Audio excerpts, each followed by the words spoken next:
Welcome to lecture number 37, part 1 of the 8051 microcontroller series. In this lecture, we will discuss on serial communication. Before going into the details of serial communication, let me give some idea about the parallel communication. In old days, most of the communication was happening as a parallel. You can find Centronics printer interface in old PC. Nowadays, we find mostly serial ports, like USB port is the best example of serial port. Now, what is difference in parallel transfer? See, we want to send data. There is somebody called as a sender, and there is somebody called as a receiver. The sender may be computer, receiver may be printer, or both sender and receiver are computer. Sometimes sender is microcontroller, receiver is also microcontroller or PC. Okay. Now let us take an example. Suppose we have two microcontrollers, 8051. This is the first microcontroller and this is the second microcontroller. Let us assume that this microcontroller want to send some data to another microcontroller. Now what we have done, we have done some wiring between these two microcontrollers. You can see that P0.0 to P0.7 is a port 0 is actually connected with P1.0 to P1.7. So total we have 8 wires running like this, and we have a ground connected. So this microcontroller 1 can send data on the this 8-bit port. It will send total 8-bit data at one time. So this is what we can call as a parallel transfer of data. Okay, this is a fast. Okay. But the problem with this communication is we want total 8 plus 1, 9 wires to be connected in between these sender and receiver. So if it is a long distance communication, then wiring cost will be higher. So preferably for long distance communication or when we want to reduce the number of lines, we can go for serial communication. In serial communication, again, we have somebody called as a sender, somebody called as a receiver. Now, for example, sender is 8051, receiver is another 8051 or PC. Now, how we connect? We have TX line, transmit data of sender and receive data of sender. Actually, sender can work as a receiver as well. Okay. For a timing, we want bidirectional communication. So TXD of first microcontroller is connected to RXD of another microcontroller, and TXD of this another is connected to RXD of the first one. This is something called as a cross coupling, and ground is connected. So we can have 3 wires. Okay, so advantage is wiring cost is reduced, but the disadvantage will be how will you send data? See, if this sender want to send 8-bit data to receiver, so it will send 1 bit at a time. So first bit, then second bit, and up to 8 bit. Not only 8 bits, there are some other bits also needed. That is something called as a overhead. That other bits will be like start bit, stop bit, parity bit, and all that. Okay, so those are also needed. So I'm just talking about the asynchronous type of communication where byte data will be transferred from sender to receiver, and along with that byte data, there may be start bit, stop bit, and parity bit. Some overhead bits are also there. So this is a slow, but wiring cost is reduced. So mostly nowadays we find a serial communication in many systems. We find a USB port. Okay, so we can send a data from 8051 to personal computer or your laptop using that USB port. Now for this transmission, actually, if you see the internal data, actually internally we can have various types of SFRs and memory banks and all that. All are 8 bit, right? So your accumulator is 8 bit, your R0 to R7 is 8 bit. So mostly if it is a 8 bit microcontroller like 8051, internal data is 8 bit. Now I want to send that 8 bit data to somebody else. So for that we need some kind of conversion, right? We need to convert parallel data into serial form. So this is something called as parallel in serial out. Okay, when at the time of transmission. So this SBUF is a kind of SFR. What it will do when we load the data in SBUF, okay, and that SBUF is ultimately connected to TXD pin. When we load the data in SBUF, it will send that data one bit at a time to outside world. It's like a door. You can assume that we have a bench. On that bench, 8 students can see it, but the door can have a capacity of sending 1 student outside. Okay, so 8 students will sit on that bench and students will go one by one from that door. That door is a TXD line and that bench is a SBUF.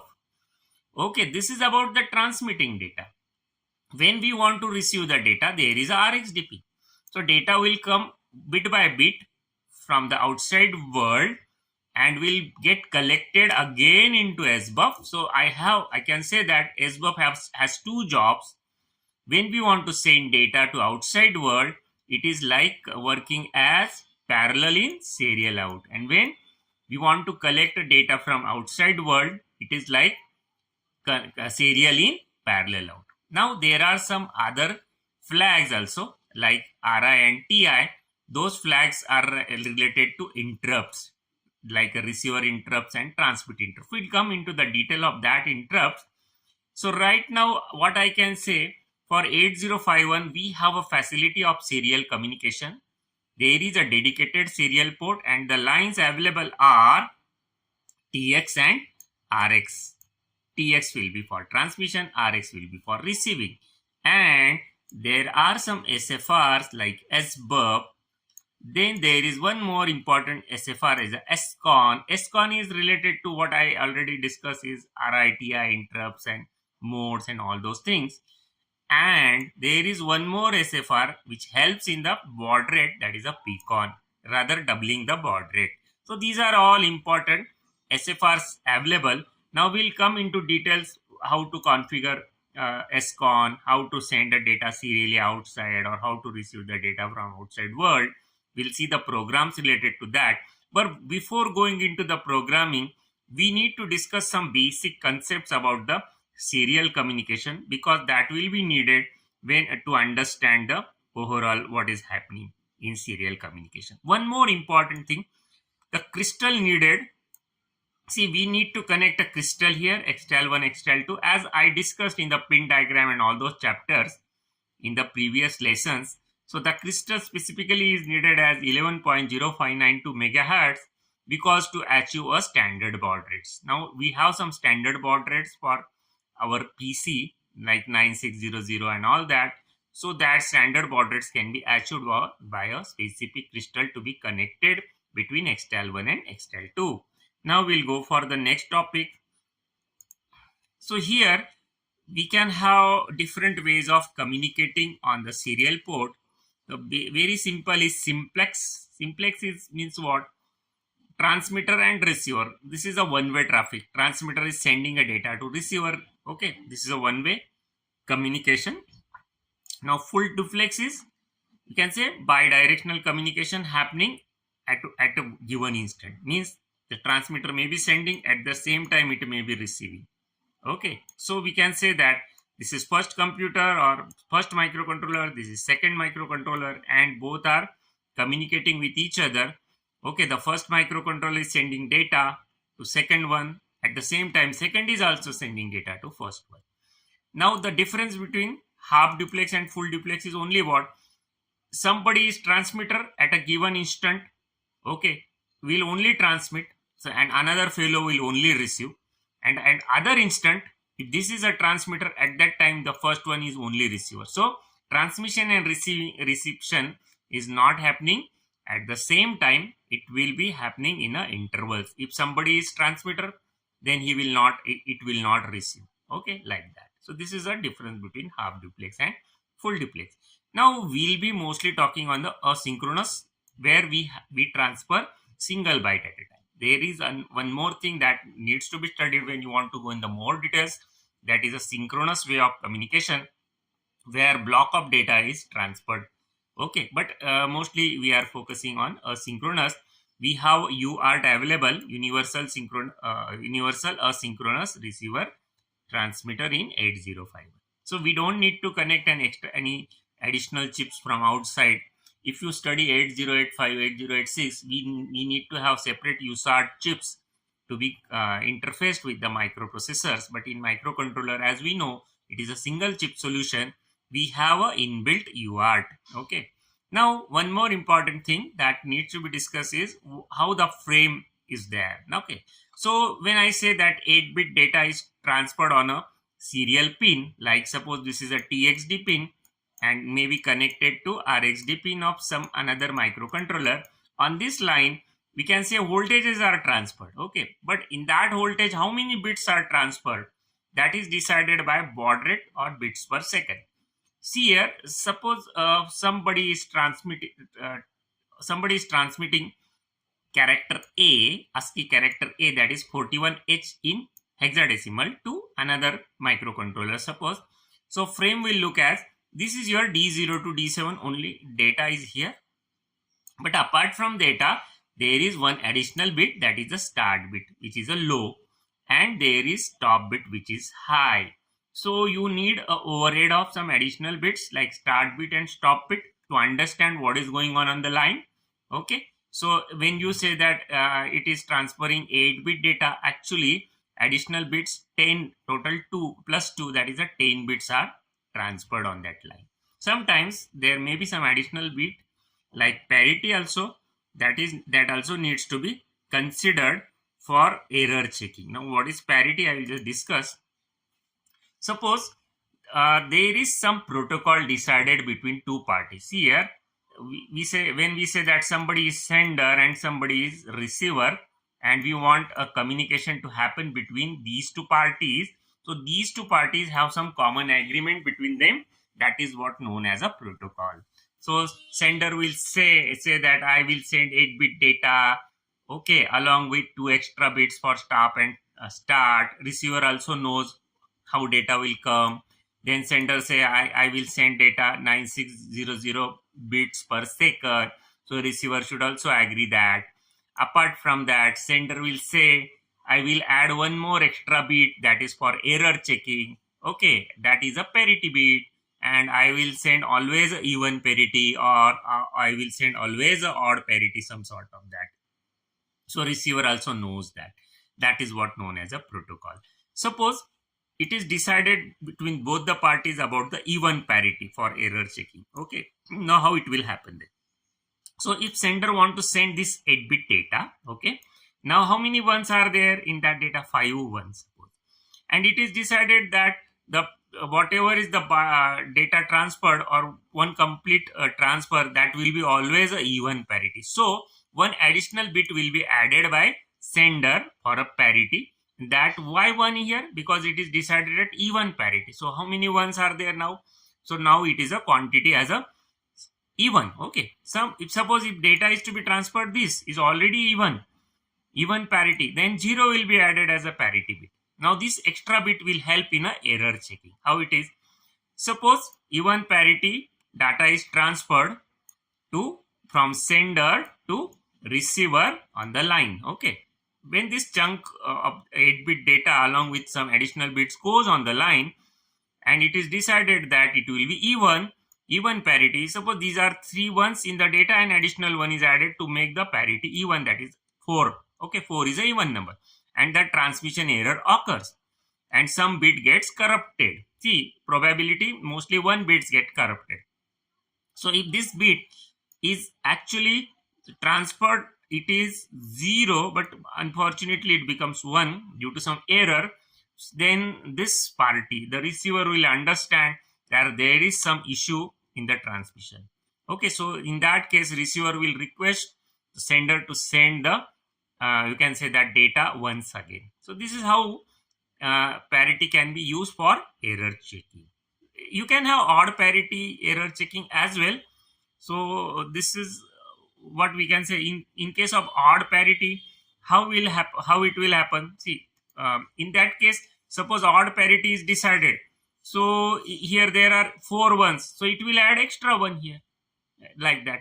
So in this way, extra 1, even parity or odd parity, whatever is decided between sender and receiver, will give the chance to identify if some error occurs in the transmission. Okay, so now we'll go for the next part, that is another important challenge we face when we want to transmit a data to somebody like computer or somebody whose logic levels are different. Suppose you want to transmit a data to computer which is having something called as a RS232, you can say, port. Okay, that RS232 port has some different levels, like logic 0 will be from +3 to +25, logic 1 will be from -3 to -25. But our microcontroller works on a TTL logics like 0 and 5 volt. So when we want to do this type of communication, we need to take care of logical voltage level shifting also. So we need to add some additional chips like MAX232. This chip has we need to connect some capacitors from outside world like this, and then we can connect it to the port called as a DB9 connector, and that connector we can connect to the personal computer if personal computer is having RS232 port. So this challenge we need to handle. Sometimes we can do in different way also. Nowadays we have a USB port, like this type of port is there on our laptop or on computer. So we can have something called as this type of converter, that is actually USB to TTL converter. So that will help. In that case, we will not go for MAX232 type of chip. Okay, we can directly connect our 8051 pins to this converter, and that will connect, that way we can easily connect to the USB. That is also possible. Anyway, it depends on how you are handling, but voltage level shifting is one of the important challenge that we need to cater. Okay, so apart from this, we need to discuss some more points on that. That is, one of the important thing is a baud rate. See, what is baud rate actually? See, in computers, IBM computers rather, I can say, we have some standard baud rates like this. These are what the standard. Now, what is baud rate? Bits per second. Now we are transferring data on the bus. So how many bits are transferred in 1 second? That is what known as a baud rate. So standard baud rates are available from this. Generally in our program we go for 9600, all that. Okay, now how to achieve the baud rate? So in that case, actually in 8051 we have to take help of timer 1. Now what is timer? We have studied in a previous videos. Okay, we have complete video, you can say almost 3 to 4 videos on timer and mode 0, mode 1 and all that. So we need to use a timer 1 in a mode 2, that is a auto reload 8-bit. Now you will easily understand if you watch my previous videos. So that timer will help us in a baud rate generation. Again, there is one bit called as a SMOD. It is a part of PCON. Now already we discussed that PCON is helping us, is an important SFR in this baud rate generation.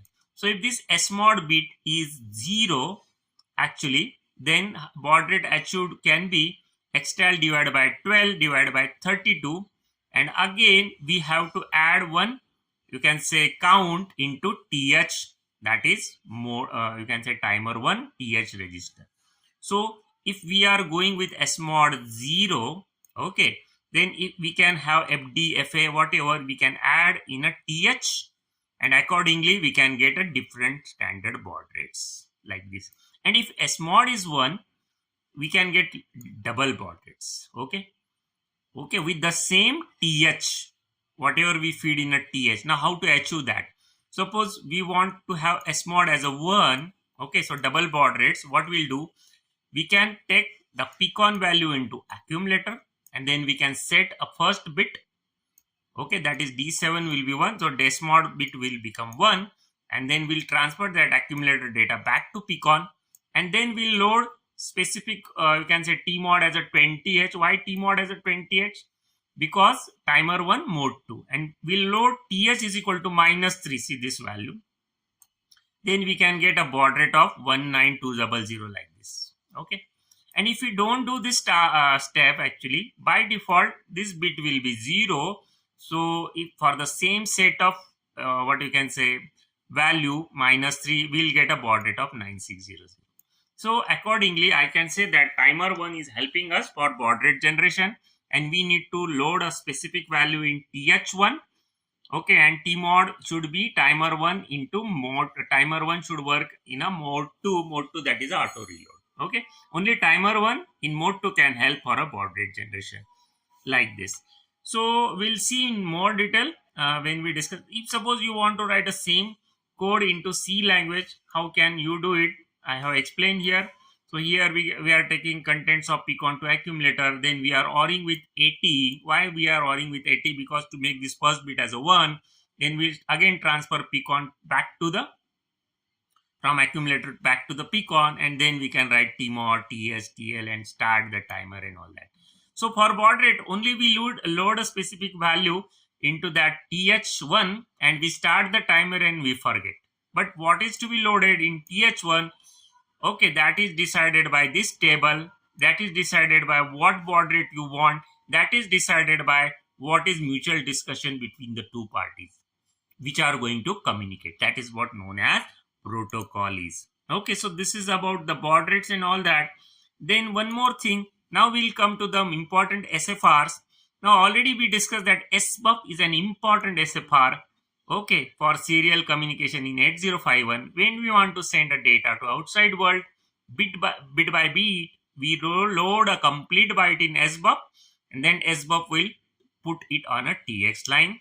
Yes, it will add additional bits like start and stop bits, maybe parity bits, depending on the what mode you are using, and that mode is actually decided by two important bits of SCON, that is SM0 and SM1. Now when we load a data in SBUF, and if SBUF completely send that data to outside on TX pin, we get an interrupt, that is transmit interrupt TI bit. Okay, and that TI bit is here. Okay, is a part of SCON. And similarly, if from outside world, if data is loaded into SBUF, okay, then also we get an interrupt, that is RI, when complete 8-bit data is loaded. Okay, that RI is a receiving interrupt. Now we'll see in a program how to handle or how to check the TI and RI, what that JNB instruction is. Okay, so for now, SBUF is an important SFR at the both means at the time of transmission as well as at the time of reception. Now what is SCON? SCON is serial control register. Out of that, what is important to us is two important bits, TI and RI. That is already I discussed, receiving interrupt and transmit interrupt, and rain. Rain is what? Receive enable. If you don't want to receive the data in 8051, we can make this bit as 0. At that time, it will be only working as a transmitter. It will not receive anything. Okay. So generally, we can make this bit as 1. So we can allow 8051 to transmit as well as receive the data. And again, two important bit, SM0 and SM1. Why important? Because generally we will go for this SM0, SM1 as combination 0, 1 like this. And that is a serial mode. 1 8-bit data, 1 stop and 1 start bit. Rest of the modes are very rarely used. So we'll be mostly focusing on mode 1. So this is about the SCON, SBUF. These are two important SFRs, and already we discussed about the PCON as well. So we know about the SFR, we know the basic concepts of serial communication. So in next lecture, we will start coding. Okay, thanks for watching.